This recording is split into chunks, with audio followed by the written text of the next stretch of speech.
Ms. Stark is not a superhero, but she does have some interesting ideas of what we should do with children.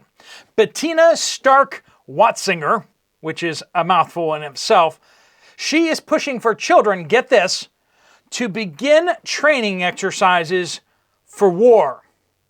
Now, this is in Germany. She's the education minister. You may not have heard of her before, in case you're not in Germany, I guess. But she is pushing that even children should start preparing for World War III.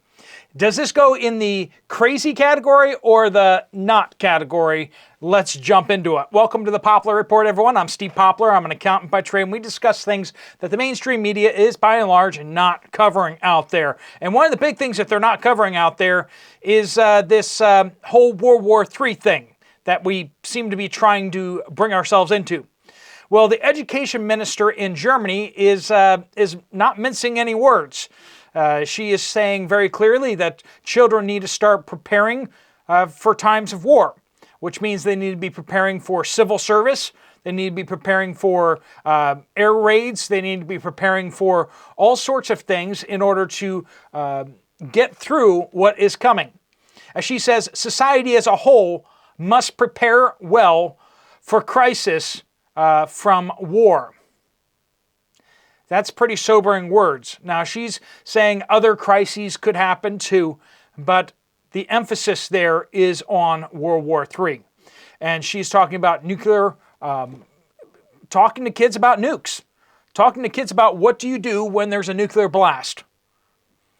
When's the last time American children have had that conversation?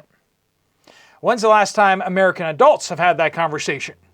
We've tried to have those conversations here on the YouTubes. I know some channels have talked a little bit more about that. We've talked about that numerous times here. And there's so much pushback we get from that for sure because people don't understand how nuclear weapons work, which is a little disconcerting. You know, a lot of people just say, when nuclear war happens, we're all going to die anyway, so who cares?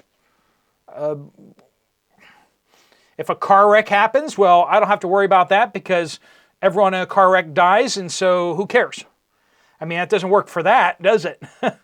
No, I mean, we wear our seatbelt, right? We do things to limit the damage and try not to play bumper cars with other cars because we realize that we should avoid that, but then if it happens, there is a chance we could die, but there's also a lot of chance we could live if we do the right things.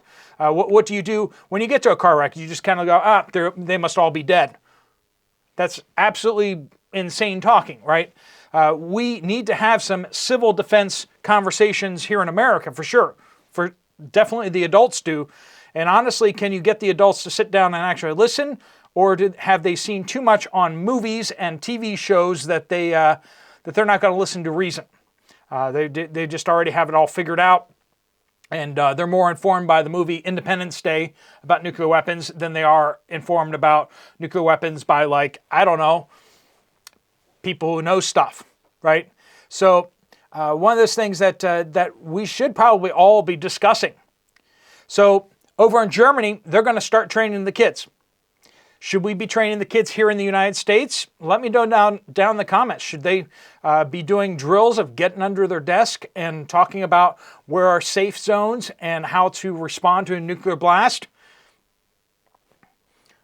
I don't know. That's pretty heavy stuff for kids. I mean, that's pretty shocking to be being part of a government over in Germany where you're trying to actively bring about World War III.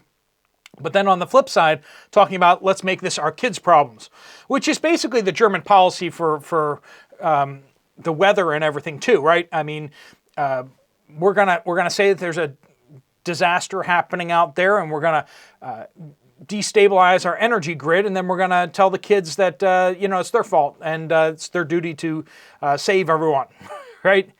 That's kind of what's going on with that. A lot of that stuff is all the stuff's being dumped on kids. They say how much stress kids are under nowadays because they think that the world's going to end.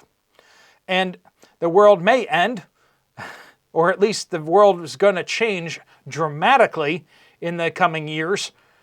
It's going to be a very different world. But they think it's going to end because the water's going to go up a couple feet and, swamp Obama's mansion and all the other climate folks' mansions that are on the water. Yeah, I mean, it's going to be, you can understand why there's people that are pushing this agenda are so radical about this, is because their mansions are like now right on the water. And they keep building them there. But so what type of things do we need to be focusing on?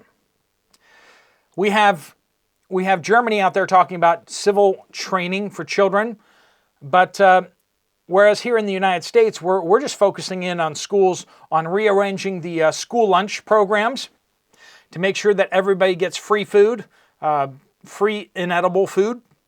But then in addition to that, we're discussing bathrooms and we're removing student body parts for the heck of it, while loading them all up with drugs, while telling them to not do drugs, which is really ironic. Can you imagine like being in a classroom where you're doing the DARE program or like, kids don't do drugs. And meanwhile, like everybody in the classroom is on like 3 or 4 medications. I mean, talk about ironic, right? I mean, just like, make sure, maybe they should just rephrase it like, know who your drug dealer is. Like, make sure that your drug dealer is absolutely, has a piece of paper from the right people. Like, make sure that's absolutely true. And don't buy any of that cheap stuff you can get in the school bathroom. Don't buy that stuff. Buy the expensive stuff. Buy the real stuff, the name brand stuff. Okay? I mean, it does the same thing, but, make sure you get it from a trusted provider. So that's what the United States is doing. I mean, can you imagine the kids today facing World War III?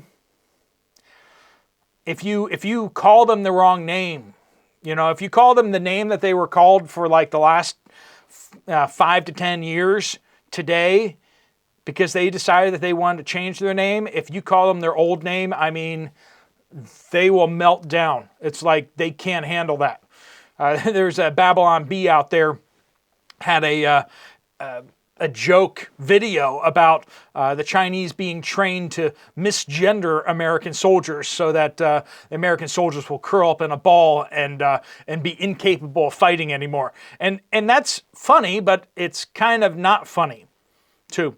I mean, the United States military is spending increasing amounts of money every year to make sure everything's politically correct. They're talking about starting to select military vehicles based on the fact on whether they pollute more or less.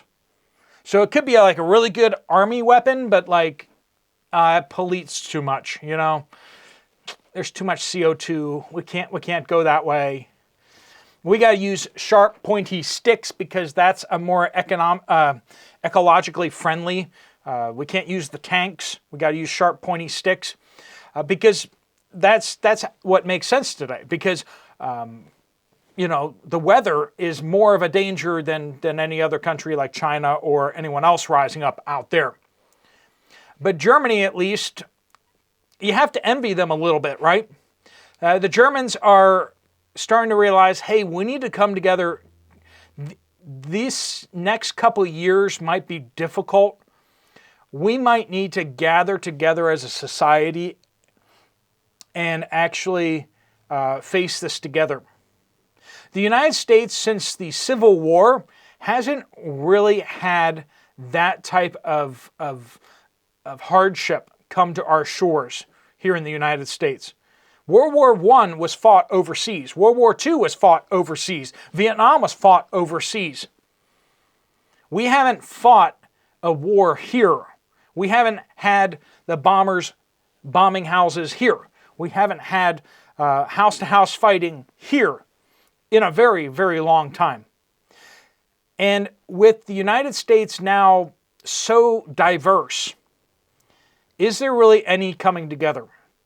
There's a couple parties in the United States that wouldn't trust each other at all. And people of different political persuasions might see it very hard to see eye to eye with people of a different political persuasion. I mean, isn't that true?